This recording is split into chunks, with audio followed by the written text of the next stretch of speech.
Shalom Bapak Ibu Saudara. Gimana kabarnya? Oh luar biasa. Wah puji Tuhan ya. Oke sama-sama ya. Kita mau tangkap apa yang menjadi pesan Tuhan buat kita semua. Pesan Tuhannya adalah engkau adalah prajurit Tuhan. Katakan amin. Ya, wow. Tuhan lagi bilang sama kita bahwa kita adalah prajuritnya Tuhan. Loh Pak, bukannya kita prajurit Tuhan? Jadi gini, kalau nggak Tuhan sengaja bilang, jangan sampai orang percaya lupa status kita. Oh iya kita prajurit Tuhan. Bukan cuma sekedar ingat bahwa kita adalah prajurit Tuhan Pak. Tapi Tuhan mau kita, yuk bersikaplah sebagaimana seharusnya seorang prajurit Tuhan. Nah oleh sebab itu saya percaya lewat pesannya ini Tuhan lagi bilang gini. Bukan cuma sekedar ingat, tetapi bersikaplah sebagai seorang prajurit Tuhan. Inti maksud pesan Tuhannya mestinya itu. Oke, kita mau sama-sama baca 2 ayat atau 3 ayat ini. 2 Samuel 22 ayat 33 sampai 36. 2 Samuel 22 ayat 33. Nah, di sini ada 4 ayat sampai 36 ya. Kita baca bergantian. Allah dialah yang menjadi tempat pengungsianku, yang kuat dan membuat jalanku rata. Ya.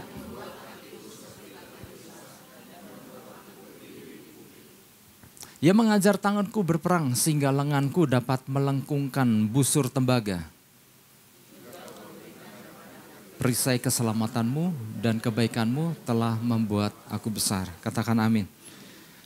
Jadi Bapak Ibu Saudara, rasanya udah lama ya, lumayan lama bahwa mungkin sepanjang 2023 ini kita nggak pernah mendengar pesan tentang menjadi prajurit Tuhan ya, dibandingkan dengan tahun-tahun sebelumnya. Apalagi pada waktu beberapa tahun visi yang Tuhan berikan pada masa itu, banyak sekali pesan tentang menjadi prajurit Tuhan. Nah sepanjang 2023 rasanya baru ini ya, Tuhan berbicara lagi tentang bahwa kita adalah prajuritnya Tuhan. Dan itu diberikan tepat sebelum akhir 2023. Tentunya kalau kita renungkan, wow, kok Tuhan ingatkan lagi. Artinya gini Bapak Ibu, saya menangkap bahwa ini kan 2 minggu lagi kita akhiri. Ya. Tuhan mau kita untuk tidak melupakan status jati diri kita, bahwa kita ini adalah prajurit-prajurit Tuhan. Katakan amin. Memasuki 2024 ada banyak tugas-tugas yang mungkin gak mudah.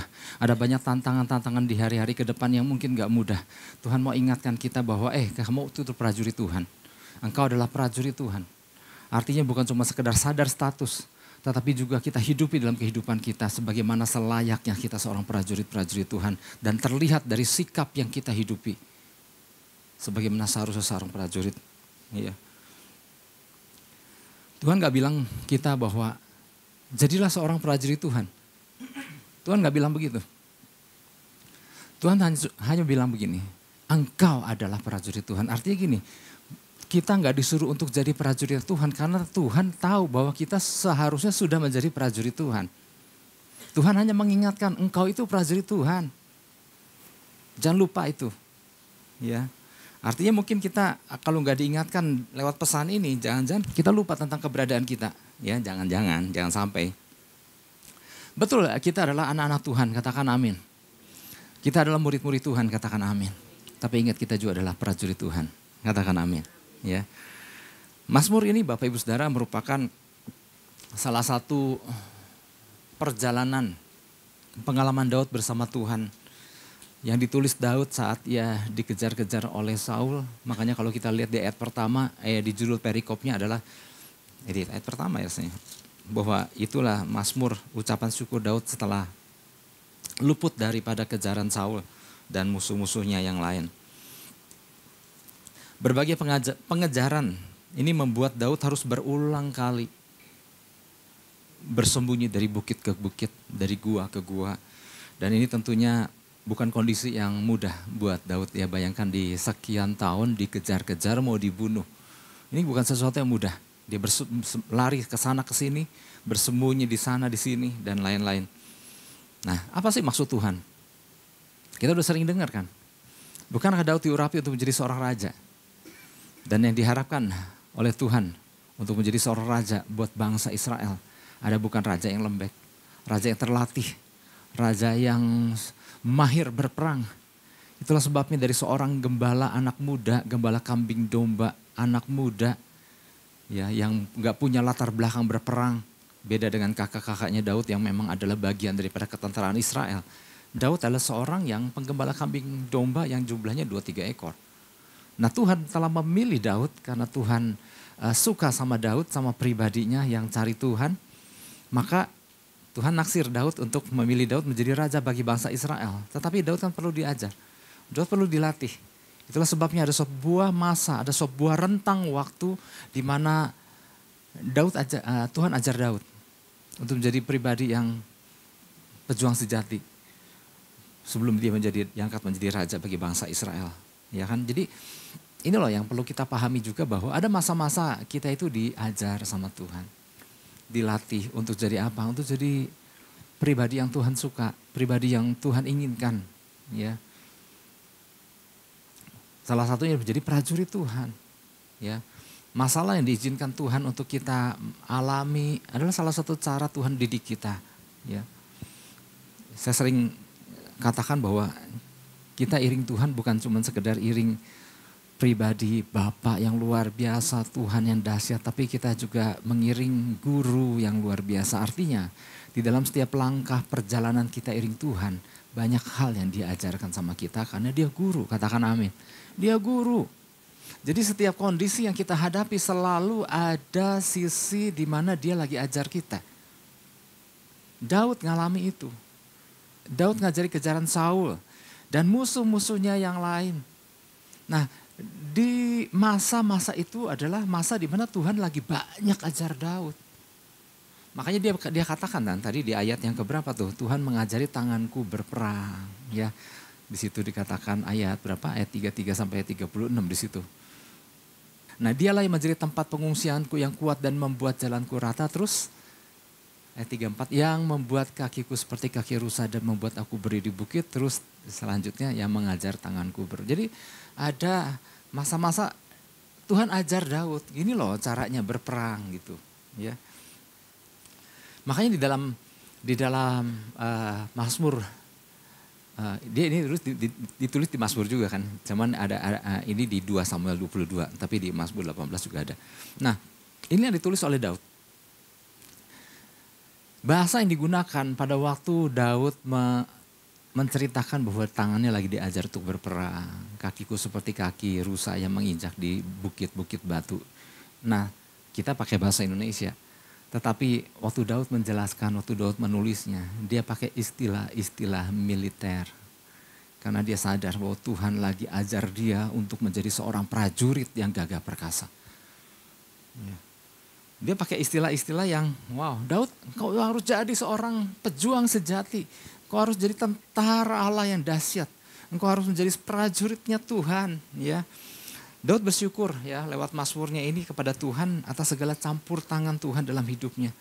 Tuhan yang selama itu menjadi sumber kekuatan, perlindungan, dan kemenangan. Nah, Tuhan yang latih dia berperang. Sama seperti waktu zaman Joshua kan, banyak hal Tuhan kan kasih strategi sama Joshua kan. Edarilah tembok Jericho, seperti itu istilah-istilah militer semua ini. Kenapa? Tuhan memandang anak-anaknya ini adalah sebagai prajurit-prajurit sejati. Ada perintah-perintah dalam istilah-istilah militer yang digunakan di situ. Demikian halnya kepada kita, saya Bapak Ibu dan Saudara. Kalau kita sadari bahwa ternyata hal yang sama juga yang Tuhan lakukan terhadap kita. Tuhan mau kita menjadi prajurit-prajuritnya yang terampil, ya. Seringkali Bapak Ibu Saudara gak sedikit orang percaya yang menganggap dirinya biasa-biasa aja. Aku mah gak bisa apa-apa gitu ya. Nah itu Tuhan engkau belajar gitu. Gak usah jauh-jauh pas bagian doa makan, enggak kayaknya kalian dia aja yang doa. Artinya gini, untuk hal yang sederhana aja kita gak berani. Tapi kalau kita sadar bahwa wow, Tuhan didik kita, ya. Sering gak sedikit orang percaya yang merasa gak memiliki kelebihan apa-apa, ya, merasa diri sama dengan rata-rata kebanyakan orang. Ya sama seperti saat ketika Tuhan memanggil Musa. Musa kan benar-benar sangat gak yakin sekali bahwa aku menghadap Firaun, aku kan gak bisa ngomong Tuhan. Aku ini berat lidah, aku ini gak bisa, gak cakap bicara. Mungkin aja ya Musa memang bukan seorang yang fasih lidah. Dan sangat mungkin juga kalau Musa juga punya rasa takut menghadap Firaun.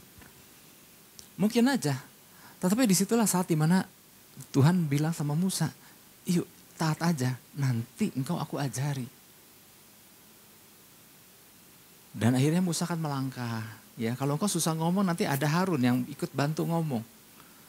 Tetapi di atas semuanya itu Tuhan lagi ajar Musa untuk ayo berani belajar, ambil langkah dulu. Ya. Daripada memilih untuk enggak aku enggak bisa, aku enggak mau gitu. Nah, kapan bisanya gitu maksudnya, ya. Nah, untuk mengatasi ketidakmampuan Musa, maka Tuhan sertai Musa, ya. Nah, Tuhan ingin kita tetap ada terus berjalan mengikuti rencananya. Nah, bagian kita adalah berikan diri kita untuk mau diajar. Yang mau diajar katakan amin. Berikan diri kita, Tuhan, aku nggak bisa, ya. Ajar aku pengen bisa. Nah, itu harus kita punya tekad pengen bisa. Tolong Tuhan ajarkan aku, ya. Dalam tangannya yang perkasa kita dapat dipakainya menjadi alat yang luar biasa. Nah, ini jadi pesan Tuhan buat kita, buat saya Bapak Ibu dan Saudara. Tuhan mengendaki kita untuk selalu menyadari bahwa kita ini adalah prajurit-prajuritnya Tuhan, ya.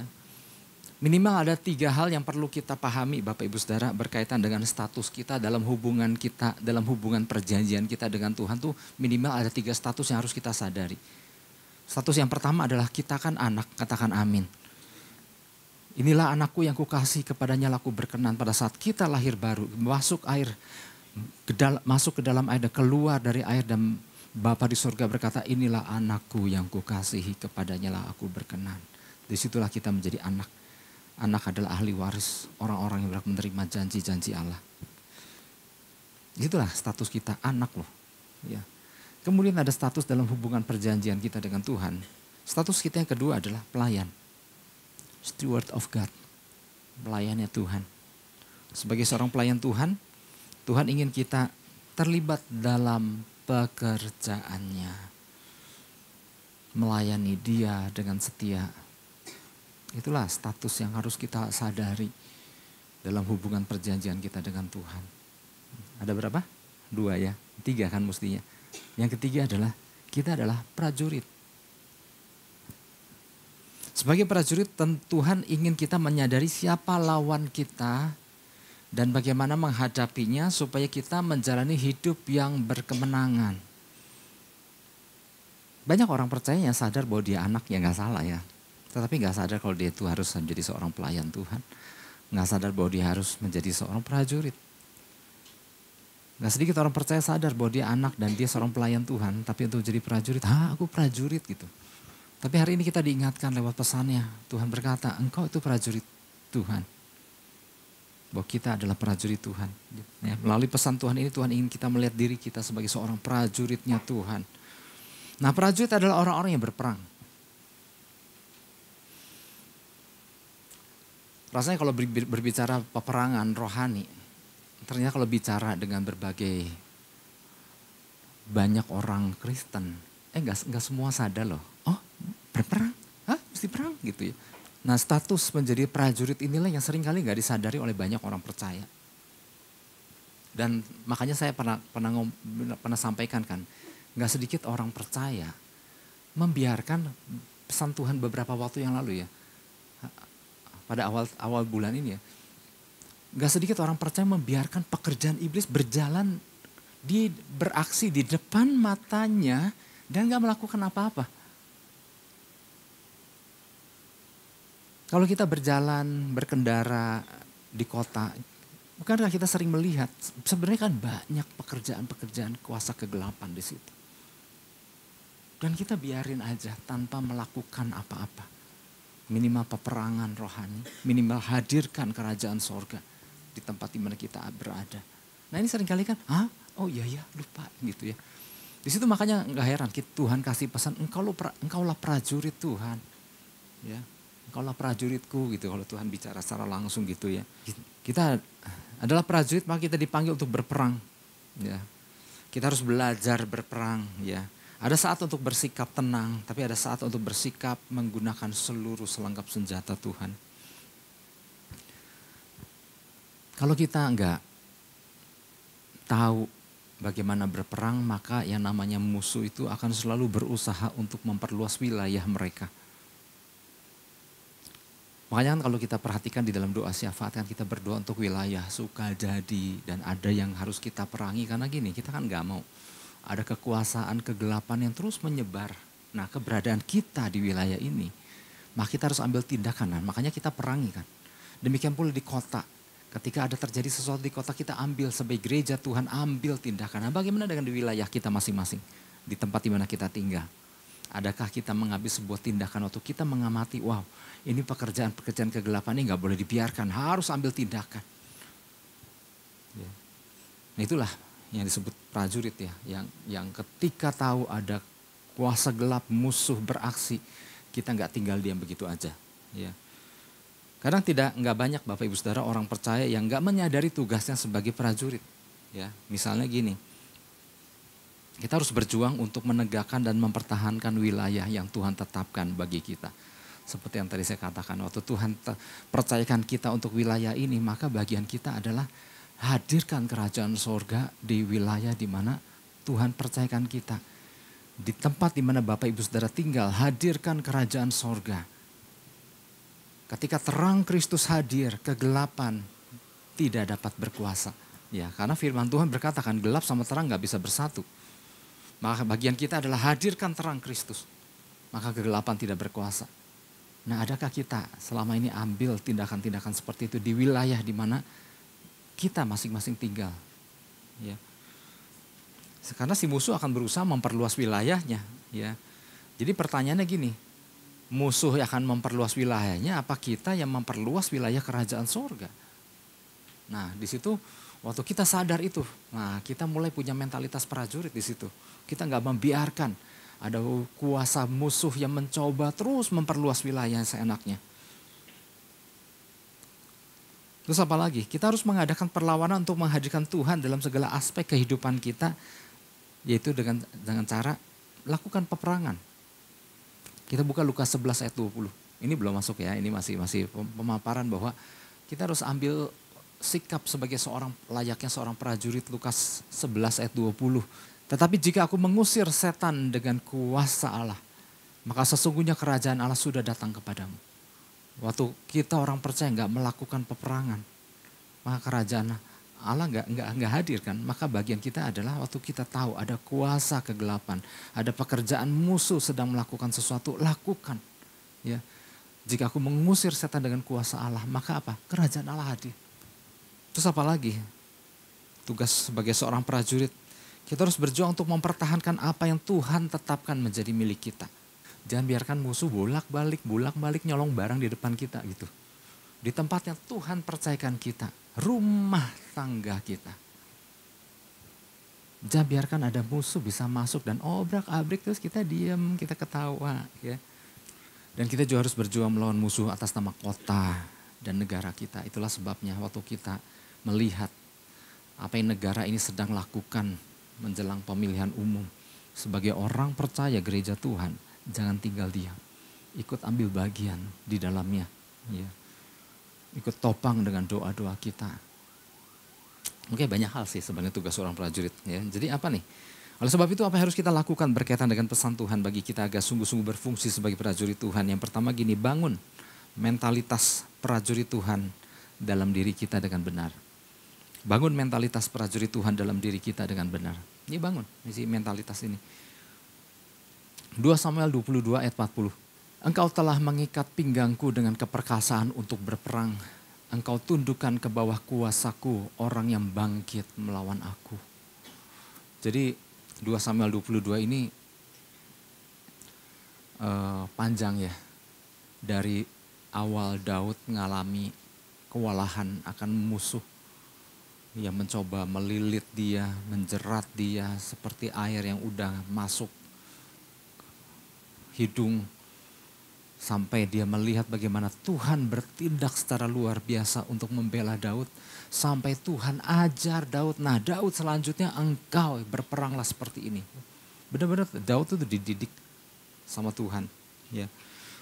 Jadi di kitab ini Daud menceritakan keadaannya. Ya, dari keadaan dirinya seorang gembala kambing domba yang 2-3 ekor. Hingga menjadi seorang prajurit Tuhan yang tangguh. Nggak pernah terpikirkan oleh Daud bahwa suatu hari dia akan menjadi seorang prajurit Tuhan yang luar biasa, bahkan menjadi seorang raja buat bangsa Israel. Ya. Bukan karena Daud bisa pegang pedang, bukan semata-mata itu, karena Daud sebelumnya kan nggak pegang pedang. Dia seorang gembala kambing domba. Bisanya seseorang bermentalitaskan prajurit Tuhan bukan karena pedang.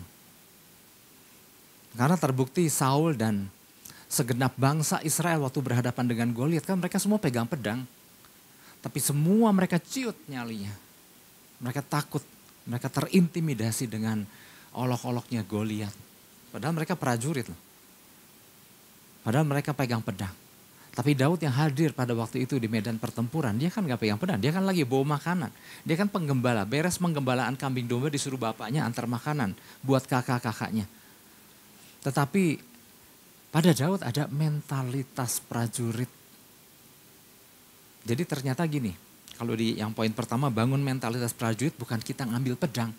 Harus lahir dulu dari dalam diri kita. Ya jadi Bapak Ibu Saudara, mentalitas seorang prajurit sejati itu enggak lahir dari, enggak otomatis terbangun hanya dengan sekedar menggunakan seragam prajurit dan pegang pedang. Oh, untuk menjadi prajurit aku ya udah mulai pakai pakaian tentara. Oh enggak, itu enggak terbangun mentalitas kita hanya dengan aksesoris seperti itu.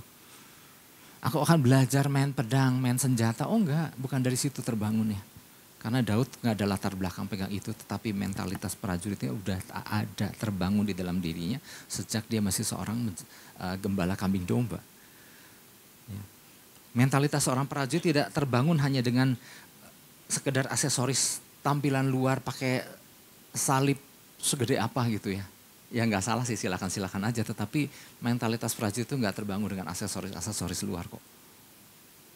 Dan mentalitas seorang prajurit sejati itu nggak otomatis terbangun hanya karena kita mengatakan lewat perkataan bahwa perkataan rohani bahwa aku seorang prajurit. Enggak, mentalitas itu nggak terbangun karena kita ngaku-ngaku kita adalah seorang prajurit. Mentalitas seorang prajurit sejati terbangun waktu kita bangun hubungan dengan sang panglima tentara sorgawi. Makanya Daud ketika turun ada di medan pertempuran di mana Goliat lagi koar-koar. Wah, pelatihnya meluap kan, melihat ya ampun ada raksasa mengolok-olok barisan tentara Israel dengan begitu aja. Dan dia minta izin kepada Saul untuk tampil menghadapi si Goliat itu. Artinya dari dalam diri Daud ya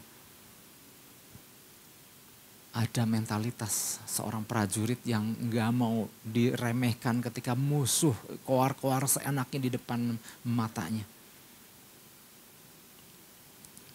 Oleh sebab itu Daud justru tampil dengan berani pada saat justru waktu dia bawa sebuah umban, bawa sebilah tongkat kecil dengan seorang pakaian gembala. Di situ dia bangkit menghadapi Goliat karena dia tahu dia punya Tuhan yang luar biasa. Ada tangan kuat Tuhan yang menaungi dirinya di dalam pertempuran senjata.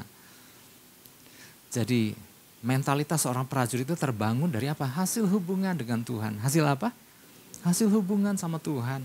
Ya. Bapak Ibu Saudara, di dunia barat dikenal ada sebuah istilah sindrom grasshopper complex. Apa sih grasshopper complex? Kita mungkin jarang dengar ya sindrom itu di sini. Tetapi di dunia barat dikenal ada grasshopper complex. Apa sih grasshopper? Grasshopper itu apa? Belalang. Ya, jadi ada sebuah sindrom ketakutan seseorang kayak belalang. Ya. Nah, sindrom ini terjadi ketika seseorang salah melihat dirinya sehingga tidak mau mampu berjalan ke suatu tujuan. Ya, hal ini terjadi karena berbagai trauma masa lalu. Berbagai trauma, pernah dibully, pernah disakiti, dan berbagai trauma. Ya, sehingga dia begitu gak percaya dengan dirinya, pernah dihina, ya, sehingga tampil menjadi seorang yang sangat rendah diri karena harga dirinya pernah diinjak-injak. Dan yang pasti trauma ini, sindrom ini lahir dari seseorang yang sulit mempercayai Tuhan. Punya masalah di dalam mempercayai Tuhan.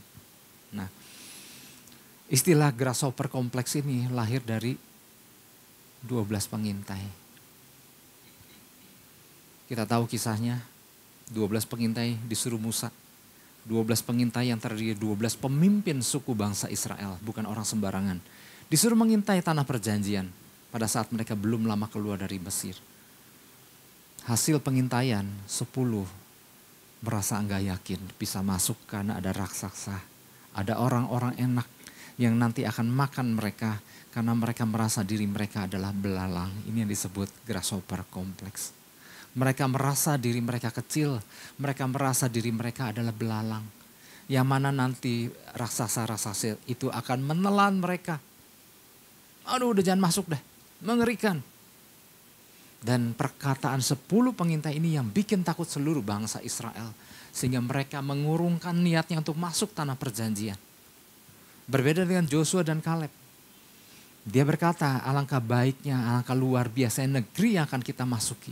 Betul ada orang raksasa di sana, tapi Tuhan kita akan bawa kita masuk karena Dia yang menjanjikan kita semua untuk masuk tanah perjanjian. Apa sih bedanya? Joshua dan Kaleb gak punya masalah grasshopper kompleks. Karena dia punya hubungan sama Tuhan. 10 pengintai gak pernah melibatkan, gak pernah mengatakan Tuhan. Yang dia lihat adalah dia takut. Dia gak mungkin bisa, mereka pasti telan. Kenapa? Mentalitas budak masih melekat pada mereka. Betul mereka pernah menjadi budak di Mesir, tetapi bukankah mereka sudah keluar, sudah merdeka, keluar dari Mesir. Fisiknya keluar dari Mesir, tapi mentalitasnya masih mentalitas budak. Sehingga masih banyak rasa takut. Ketika melihat raksasa, waduh pasti kita ditelan. Kenapa? Udah terbiasa diperlakukan sebagai budak dan mentalitas itu masih dibawa. Nah sekarang pertanyaannya, gimana cara melepaskan mentalitas budak dari dalam diri seseorang? Budak akan selalu merasa takut, budak akan selalu merasa gak mampu. Kalau kita buka Roma 8 ayat 15, sorry. Sebab kamu tidak menerima roh perbudakan yang membuat kamu menjadi takut lagi. Tetapi kamu telah menerima roh yang menjadikan kamu anak Allah. Oleh roh itu kita berseru, ya Aba, ya Bapa. Dari sini kita bisa tahu apa yang bisa membedakan kenapa seorang punya bermentalitas budak dan seorang bisa bermentalitaskan kerajaan, bisa bermentalitaskan seorang prajurit sejati. Karena Tuhan yang memerintah hidupnya. 10 pengintai merasa gak yakin dan sangat percaya sekali kalau orang raksasa itu akan bisa telan mereka karena dia melihat diri mereka belalang. Nah bagaimana mengubah mentalitas ini? Harus ganti Tuhan. Apa yang membuat Joshua Kaleb bisa berkata, jangan takut, kita akan masuk negeri yang indah ini karena Tuhan yang berjanji akan bawa kita masuk. Karena Tuhan mereka adalah Tuhan yang berjanji untuk membawa mereka masuk. Di situ dikatakan lain jiwa yang ada pada mereka. Di situ di dalam terjemahan lain dikatakan mereka mengikut Tuhan dengan segenap hati. Karena Tuhannya Joshua Kaleb adalah Tuhan yang mereka sembah, yang telah membawa mereka keluar dari Mesir dan yang akan membawa mereka masuk ke tanah perjanjian. Jadi beda 10 pengintai dengan 2 pengintai ini bedanya gini, siapa Tuhannya? Beda di Tuhannya. Apa yang membuat kita harus selalu sadar bahwa kita adalah prajurit Tuhan? Tuhan kita, hubungan yang kita jalin dengan Tuhan kita itu yang membedakan. Itulah sebabnya 10 pengintai diliputi ketakutan karena tidak mempercayai apa yang Tuhan janjikan. Gak punya hubungan kok. Tapi beda dengan Joshua dan Kaleb yang dia meyakinkan bangsa Israel, jangan takut, kita pasti masuk karena Tuhan. Bedanya di situ Bapak Ibu Saudara. Ini pula yang terjadi sama Gideon kan. Awalnya Gideon sangat gak yakin, sangat ketakutan. Sampai perlu Tuhan mengirim malaikat, bahkan sebenarnya gini, yang hadir kepada Gideon itu disebut malaikat Tuhan loh. Artinya pribadi Tuhan yang datang dan berkata, Tuhan menyertai engkau pahlawan yang gagah berani. Sampai Gideon perlu mengalami sebuah perjumpaan untuk diyakinkan bahwa engkau tuh prajurit, engkau tuh pahlawan.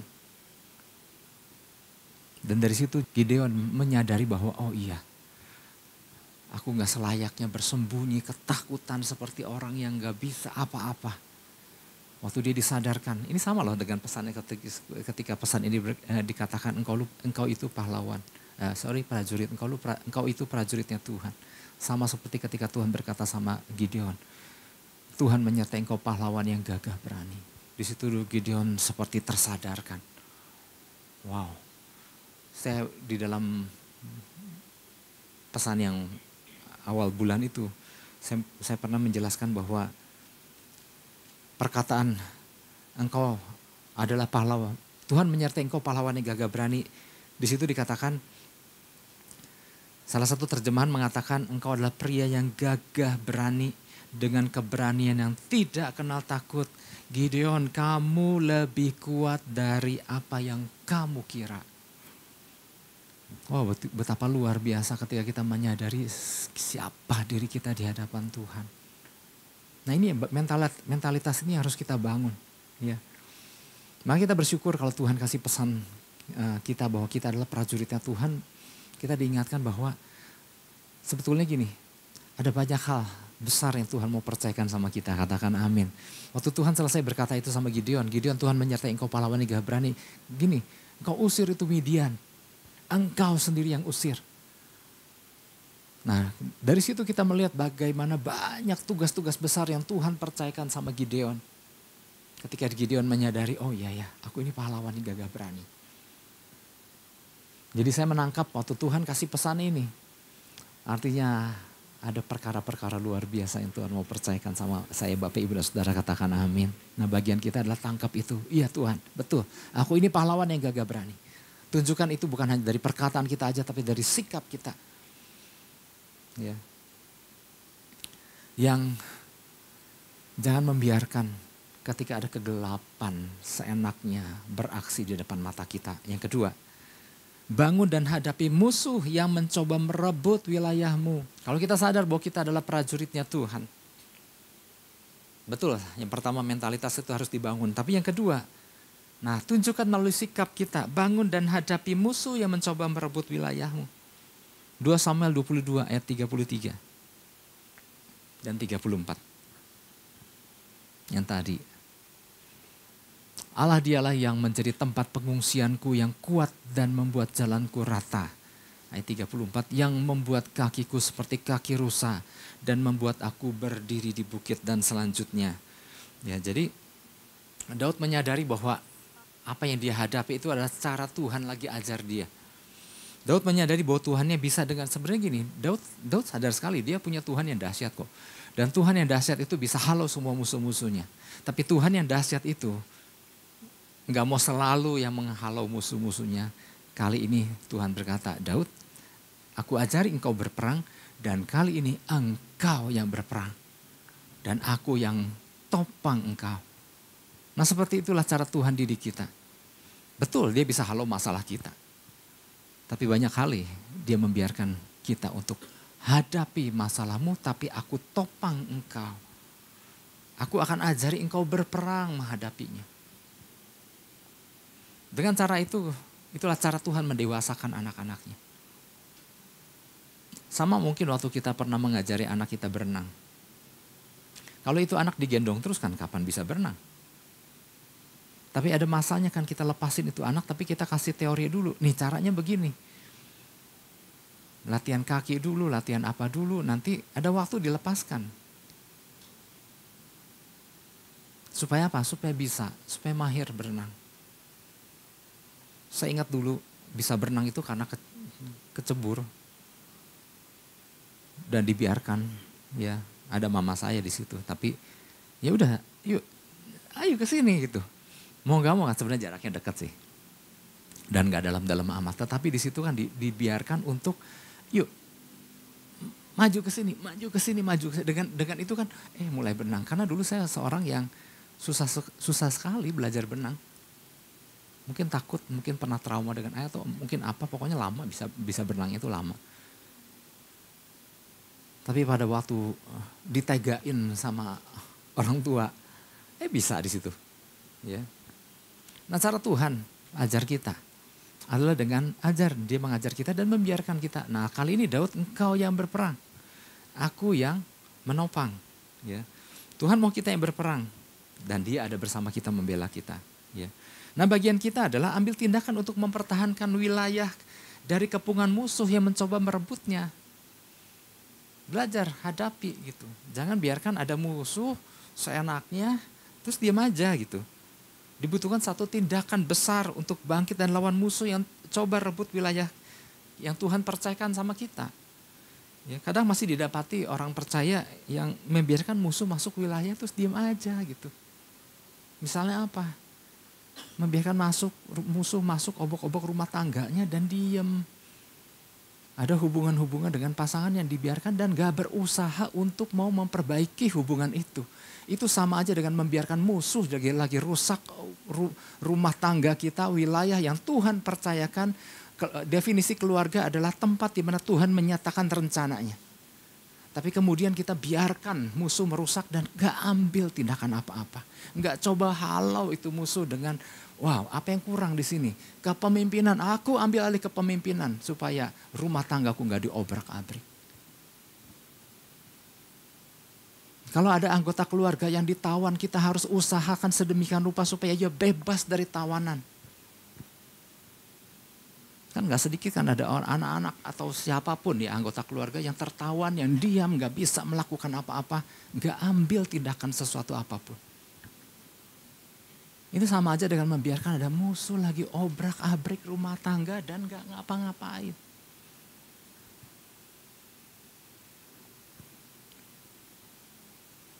Mungkin kita biasa berperang dengan musuh yang mencoba merusak kota kita perang. Tapi bukan cuma di wilayah itu aja. Di wilayah di mana kita berada. Di rumah tangga di mana kita berada. Kita harus cek. Apakah ada musuh yang mencoba mengobrak-abrik rumah tanggaku. Ambil tindakan. Berlakukan setiap fungsi-fungsi yang Tuhan telah tetapkan di setiap rumah tangga.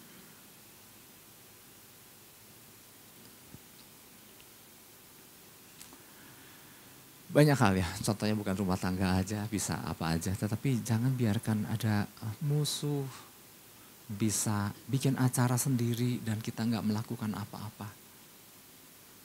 Sebab itu mari Bapak Ibu Saudara, saya rasa kita semua, saya Bapak Ibu Saudara, nangkep apa yang jadi pesan Tuhan.